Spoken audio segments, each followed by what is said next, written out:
I've been building this Corvette Stingray I bought dirt cheap and trying to bring it back to life by LS swapping it, and trying to do it without spending any money at all. Today, I'm getting this 4L60 transmission I pulled out of the GMC Yukon for free installed and getting one step closer to firing this thing up for the first time. Alright, so I'm picking up right where we left off in the last video and getting the cooling system finished up. And the first thing is to replace the lower radiator brackets. They are both very rusted. In fact, one of them fell off, I think, when I was taking the radiator out. And the other one is probably still usable, but definitely on its last legs. So I went ahead and got a pair of these guys here. And it kind of looks like they're just spot welded right there on the lower arm thing. Just like that. So I think I'm gonna go ahead and do that. Just drill a couple holes, put some spot welds in, and then we'll be good to go.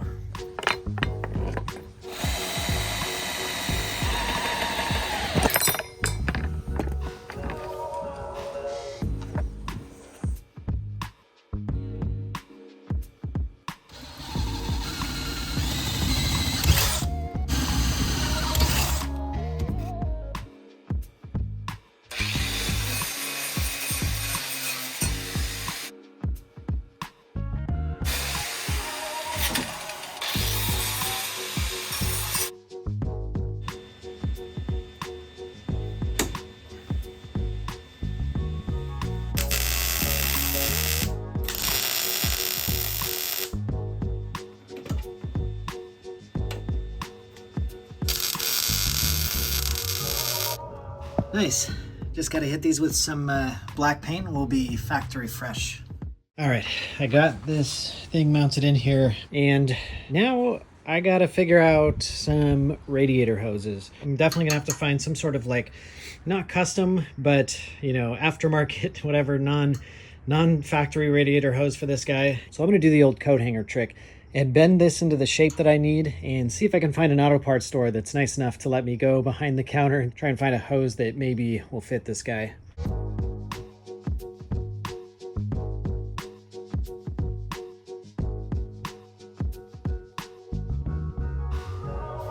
Okay, I'm here at Advanced Auto Parts. Let's see what they got.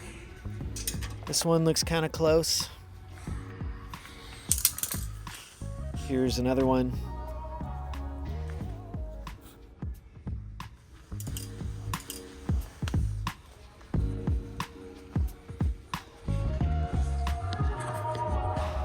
All right, here's what we got. I got two options for the upper radiator hose. I think I found like a perfect match for the lower radiator hose. It's kind of crazy, actually. There we go. That's like exactly what I need. Obviously, I'll have to do a little bit of trimming, but even the angle up here is perfect. There we go. Yeah, that's pretty remarkable, actually. Oh, you know what? I always like to check and see what car this is from. Let me look up really quick. All right, nice. This is from a 90s Ford truck. Pretty cool. 90s Ford truck and Bronco. And for the upper radiator hose, I got two options here. I'm not sure which one will fit better. I think they're both probably going to be okay.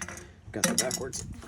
That one fits the shape pretty good. This one has a little bit better of a curve. Let's check which one of these two fits, and then we'll get it cut up and installed.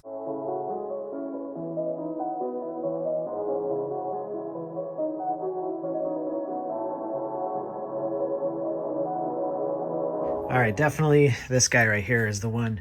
Obviously, I'm gonna trim probably about half the length off of here, and I think this is probably good over here. I'll probably just clamp that right on, and we got ourselves a upper radiator hose. Oh, let's see which car this came from. This is from a late 90s to early 2000s Mustang. That's funny. I got two Ford radiator hoses for both upper and lower.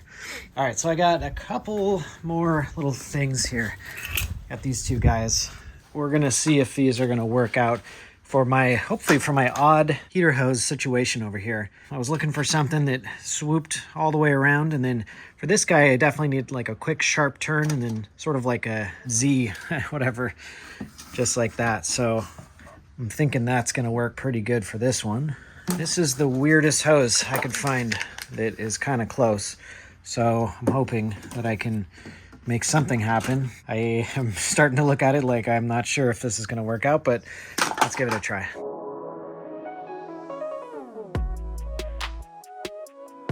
All right, this one worked out just fine as expected.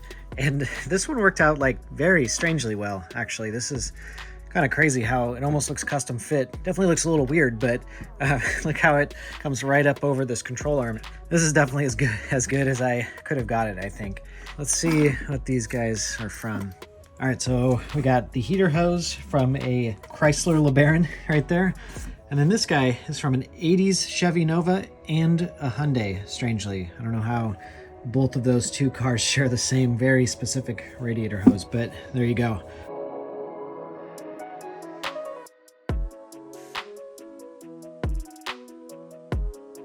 All right, got these radiator hoses in and looking absolutely perfect, like OEM actually. I went ahead and put a little bit of a clamp thing on here because this was rising just a little bit and I didn't want to make any sort of spot in the middle where air can get trapped. And this lower one goes right on there, no kinks, looks awesome. I also tossed the fans in here just to make sure everything fit, and they do, it looks good. This little setup down here is looking pretty good too. I think the plan is going to be to mount this guy right here off of the inner fender well. And then I need to get the hoses that go from here into the heater core. And speaking of this heater thing, I did get an H-pipe sort of coupler for this guy. I was told that the LS engine kind of needs to have a constant loop going in and out of the water pump to operate correctly. I think that maybe takes like hot water from one side and moves it to the other. I'm not exactly sure how that works, but we're getting close actually to the first startup. I do have the whole fuel system to work on.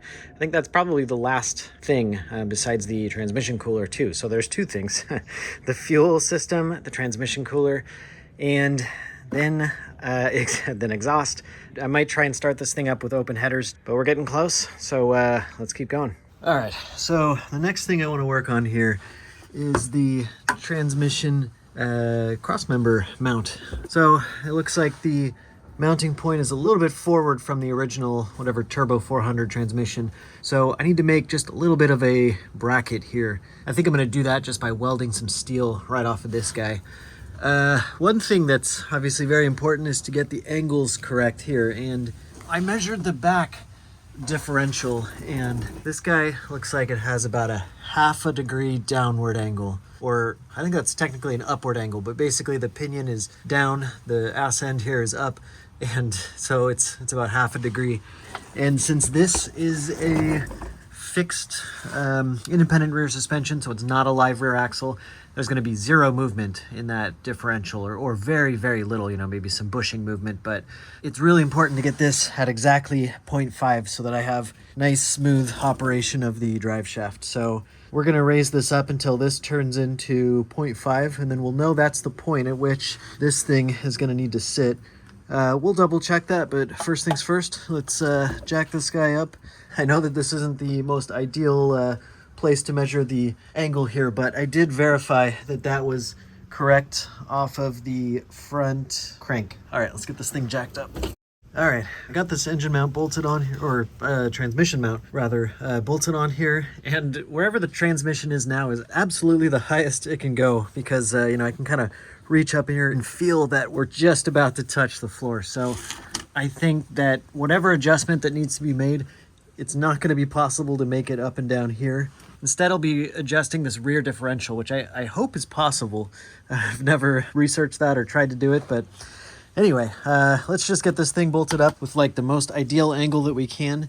And I'm gonna actually use this big piece of steel that I had, which if you really, really know my channel well and have a very good memory, you'll recognize this guy as the custom fan removal for the 96 Ford Explorer that I bought for my Mustang project. I switched to electric fans on the Mustang, so I'll never need to use this again, but I kept it anyway because I'm a pack rat and because I keep everything. This is very thick steel, like I wanna say 1/8 inch. I'm gonna just make a little platform right there. Then once that's up on there, I'll make a couple of gussets, of course, little triangles, weld this all together, and we'll be good to go.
All right, I got this thing out of here, and before I weld in this other piece here, I think I want to go ahead and cut it a little bit so that this is more at an angle, just like that. Actually, I'm going to cut this one as well.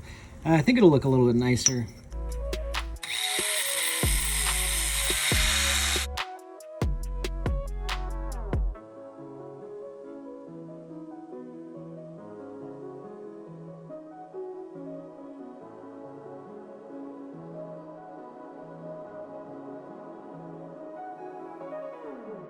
All right, I got this guy all finished welded, and as you can tell, I also went ahead and completely cleaned it off. Got actually sort of carried away, but this will make it a lot nicer to handle and to put back in there. So I think I will go ahead and hit this with some paint really quick just to make sure it doesn't rust. And then we'll get this transmission permanently mounted in the car.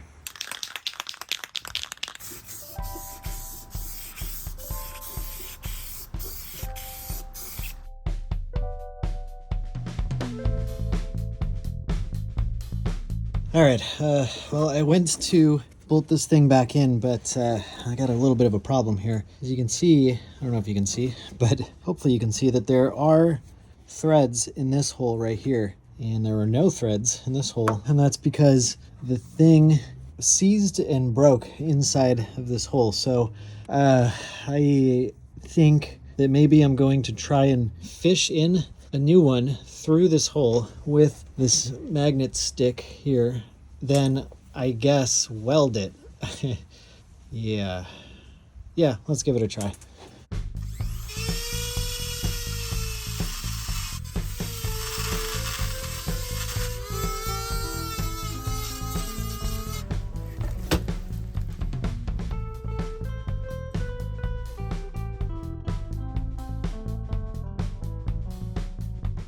I cannot believe I got it. I got a bolt very delicately threaded in there. So now I can put downward pressure. I got two little spots carved out there. I'm really proud of this. I did not think that this would work, or I thought it would be a little bit harder than what it was. So yeah, this will give me a place to clamp my welder onto, and then let me throw a little tack weld on either side and we should be good.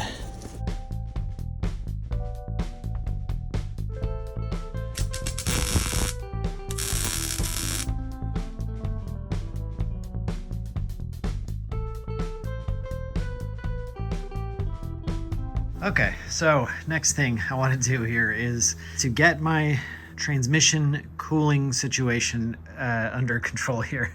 I guess all set up. And for this guy, I think I'm going to bump it up just a little bit.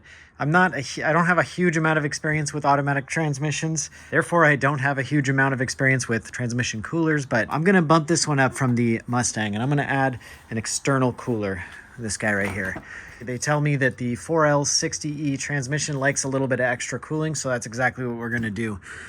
And I'm thinking I'm going to keep it simple, and I'm going to install this guy right about there. I think it'll be as simple as drilling a couple holes through this guy to mount a couple of these on there, possibly pick one up here, definitely pick one up here at the bottom.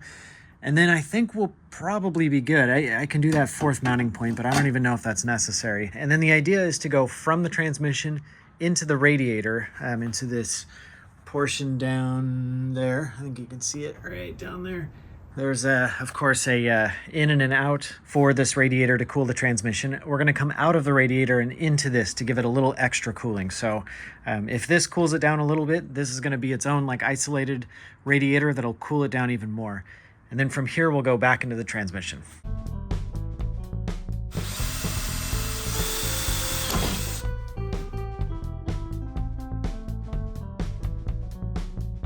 All right, I got these two holes mounted in here. I drilled very carefully through this little pinch weld here, and because I was afraid of going straight through to the radiator, but we're good. I didn't puncture any holes that I could tell. And the last thing I want to do is just a little tab down here to hold this guy in place right about there.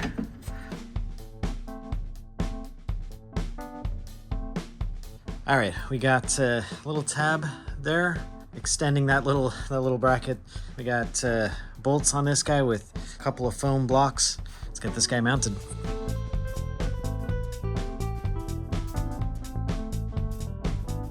All right, it's looking pretty solid in there, I'd say.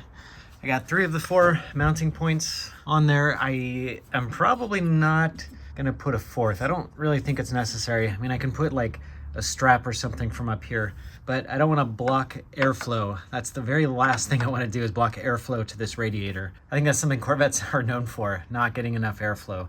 So I'm just gonna leave it like that. So let's run some lines for this thing.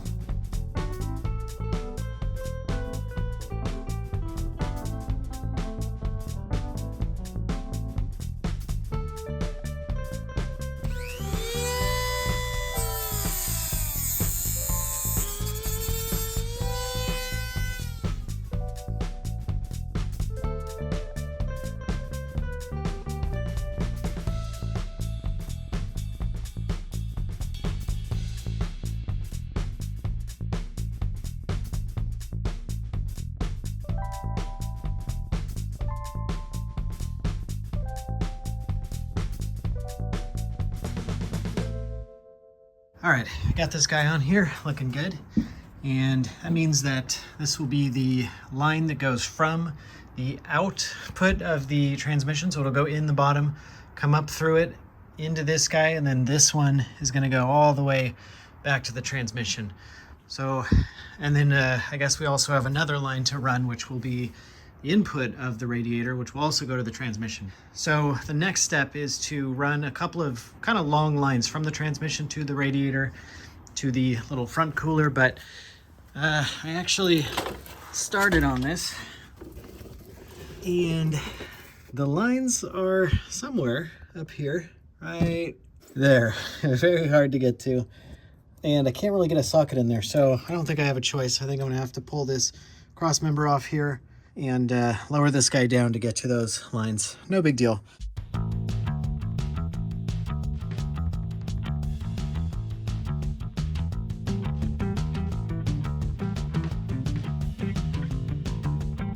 All right, much better. We'll get these replaced with some AN, actually these guys right here, I think, AN adapters, so we can plug our AN line straight into the transmission. Got those two out, these two guys here, which look like some sort of push lock, I don't know, some sort of proprietary fitting. Got some AN6 lines on there, and according to Google, and Google is always trustworthy, in this case I verified with 2 random websites. Looks like the bottom one is the pressure side and the top one is the return. So the pressure side is going to go to the bottom of the radiator, flow up into that secondary cooler, and then the secondary cooler one is going to come all the way back down here. All right, got this thing ran, I think probably the best way I'm going to get it down and around this thing, tucked up next to the transmission, or I guess next to the engine, away from the exhaust. That's really the key here. As far away from the exhaust as possible. I might even put a little heat shield or something, and it's going to kind of hang out around there. Before I forget, I'm going to pull it off here, blow out all the junk with some compressed air. So on this side, I think we're going to put a 90 right about there and kind of sneak that guy between this thing and the dipstick tube right here. And I'm hoping that the transmission cooler line will be happy going right down here. The exhaust is going to come over here, so I think that should be pretty good. And on the other side, the hose is going to come up right by this guy. And then we're going to come up right here and do a 45 right towards where the hose is going to come out, right up there.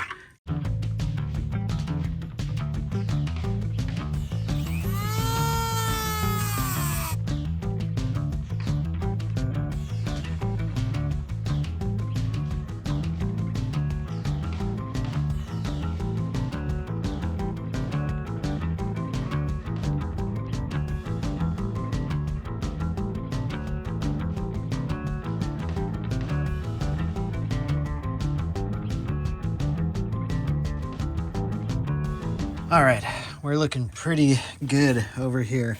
Got both lines connected. Let's see. There we go. We got both lines connected. Got some lume on this guy just for good measure. I'll definitely put some heat shielding if this ends up being close to the exhaust. I guess I'll have to see once I get that whole thing installed. But for now, this should do. Probably good for the first startup. And we got a couple of clamps here holding these bad boys on there. And those guys run all the way up here. Got it running down here into the cooler, back into the transmission. Whew, all right. Good to check that one off the list. So I think we can call the transmission cooling done, and I guess we can call the transmission done. I think that's everything. I might need to plug in a wire or two, and I definitely got to add a whole bunch of fluid, but yeah, I think the transmission is good to go.